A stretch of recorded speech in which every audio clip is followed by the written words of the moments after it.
கிறிஸ்து இயேசுவுக்குள் பிரியமுள்ள அன்பு சகோதர சகோதரிகளே, ஆண்டவர் உங்களுடைய குடும்பத்தை ஆசீர்வதித்து அவருடைய பலத்தினால் உங்களை நிரப்பி வழி நடத்துவாராக. கடவுளுக்கென்று பரிசுத்தமுள்ள ஆராதனையை அவருக்கு நாம் சமர்ப்பிப்போம். வாருங்கள், சேர்ந்து அவரை ஆராதித்து மகிமைப்படுத்துவோம்.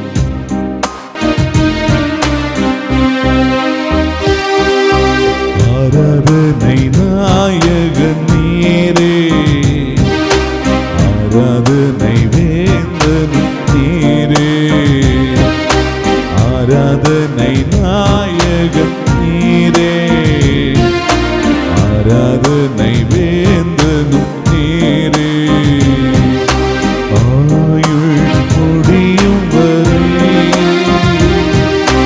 உம்மை தொழுதிடுவே, ஆயுள் முடியும் வரை உம்மை தொழுதிடுவே. ஹல்லேலூயா, ஹல்லேலூயா, ஹல்லேலூயா, ஹல்லேலூயா, ஹல்லேலூயா, ஹல்லேலூயா, ஹல்லேலூயா, ஹல்லேலூயா.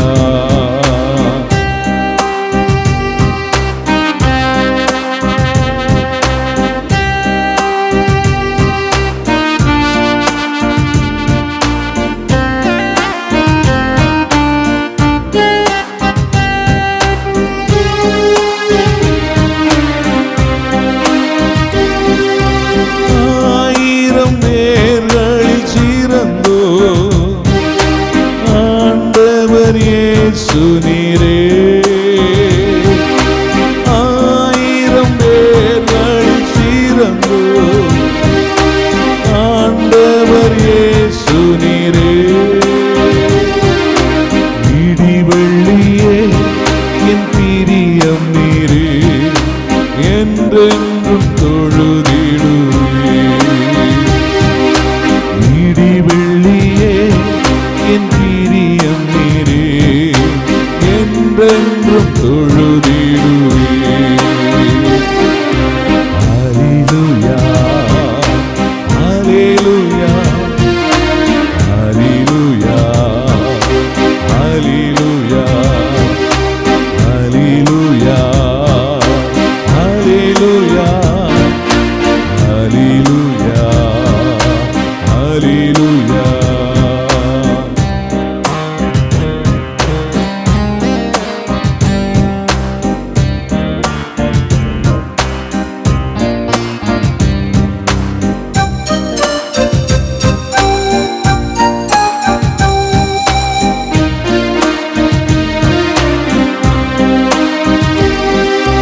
மாந்தர்கள் போற்றிடும் தெய்வம், மகிமையின் தேவன் நீரே, மாந்தர்கள் போற்றிடும் தெய்வம், மகிமையின் தேவன் நீரே. முழங்கால் யாவும் முடங்கிடுமே, மகிழ்வுடன் துதித்திடுமே. முழங்கால் யாவும் முடங்கிடுமே, மகிழ்வுடன் துதித்திடுவே. ஹல்லேலூயா, ஹல்லேலூயா, ஹல்லேலூயா, ஹல்லேலூயா, ஹல்லேலூயா, ஹல்லேலூயா, ஹல்லேலூயா, ஹல்லேலூயா. ஆராதனை நாயகன் நீரே, ஆராதனை வேந்தனும் நீரே, ஆராதனை நாயகன் நீரே, ஆராதனை வேந்தனும் நீரே. ஆயுள் முடியும் வரை உம்மை தொழுதிடுவே.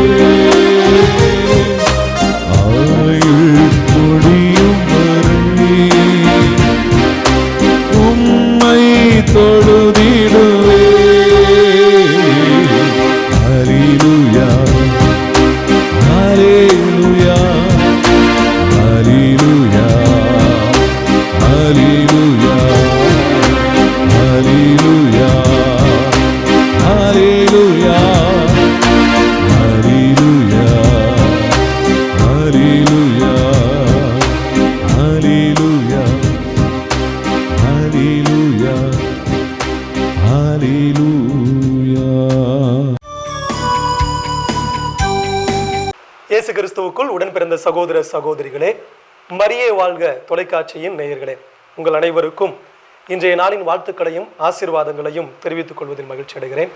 மேலுமாக இன்றைக்கு நமக்கு கொடுக்கப்பட்டிருக்கின்ற நற்செய்தியினுடைய அந்த கருத்துக்களை பகிர்ந்து கொள்வதிலும் நான் மகிழ்ச்சி அடைகிறேன். அன்பிற்குரியவர்களே, வள்ளுவர் சொன்ன ஒரு வாக்கு, வறுமையிலும் வறுமை, வறியவருக்கு உதவ முடியாமல் இருப்பது. இதை விட மோசமான ஒரு கொடுமையான ஒரு காரியம் என்ன அப்படின்னு சொல்லி நம்ம வாழ்க்கையில கேட்டீங்கன்னா, நாம கண்ணீர் விடுகின்ற பொழுது யாருமே வந்து கரம் கொடுத்து அந்த கண்ணீரை துடைக்காமல் இருப்பதுதான் கொடுமையிலையும் பெரிய கொடுமைங்க. இன்றைய நற்செய்தி வாசகத்தில் பார்க்கிறோம், மகதலேன் மரியா கல்லறைக்கு வெளியில் நின்று அழுது கொண்டிருக்கிறார். அவருடைய கண்ணீரை துடைப்பதற்கு அங்கே வேறு யாருமே கிடையாது. அப்போது இறைமகன் இயேசு கிறிஸ்து தோன்றி அவருடைய கண்ணீரை துடைக்கும்படியாக சொல்லுகிறார், ஏனம்மா அழுகிறாய்? அன்பிற்குரியவர்களே, நம்முடைய வாழ்க்கையில் நாம் கலங்கி இருக்கும் போது, நாம் வேதனைப்படுகின்ற போது, நம்மை கைவிட்டு நிறைய பேர் விலகி உதறி செல்லுகின்ற பொழுது நம் ஆண்டவர் இயேசு கிறிஸ்து அருகில் தான் இருக்கிறார். இன்றைக்கு அருகில் இருக்கின்ற அந்த ஆண்டவரை மரிய மதலேன் கண்டுபிடிக்க முடியவில்லை. காரணம், அவர் கண்களிலே இருந்த கண்ணீர், அவருடைய உள்ளத்தில் இருந்த கலக்கம். நிறைய நேரங்கள்ல நமக்கு அருகிலும் கடவுள் இருப்பதை நாம் காண முடியாமல் தவிப்பதற்கு காரணம் நம்முடைய கண்ணீரும் நம்முடைய கலக்கமும் தாங்க. இந்த கண்ணீரும் கலக்கமும் வேதனையும் துன்பமும் துயரமும் நம்முடைய வாழ்க்கையில கடவுளை காண முடியாதவாறு தடுத்து விடுகிறது. அன்பிற்குரியவர்களே, ஆனால் கடவுள் உங்களை விட்டும் என்னை விட்டும் வெகு தூரத்தில் இல்லை, மிகவும் அருகில் நின்று காத்து கொண்டிருக்கிறார். ஏனம்மா அழுகிறாய் என்று கேட்டுக்கொண்டிருக்கிறார். ஏனப்பா அழுகிறாய் என்று கேட்டுக்கொண்டிருக்கிறார். உங்களுடைய கண்ணீரையும் கவலைகளையும் துடைப்பதற்கும் அந்த கவலையிலிருந்து மீட்டு முழுமையான மகிழ்ச்சியை கொடுப்பதற்கும் அவர் காத்து கொண்டிருக்கிறார். ஆனா நம்ம அந்த கவலையுடைய நேரத்துல தான் கேட்போம் கடவுளை பார்த்து, எங்கேயா இருக்கிற நீரு? ஏயா இப்படி எனக்கு துன்பம்? ஏயா எனக்கு இவ்வளவு கஷ்டம்? அப்படின்னு சொல்லி அருகில் இருக்கின்ற கடவுளை நாம் உணர்ந்து கொள்ளாமல்.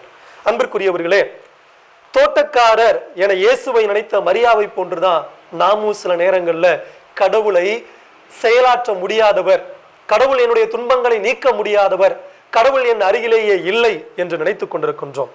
அன்பிற்குரியவர்களே, அடுக்கடுக்காய் நம் வாழ்வில் வரும் துன்பம், வேதனை, கவலை, கலக்கம், இழப்பு, இன்னும் பல நம்மை உடைத்து போடலாம்.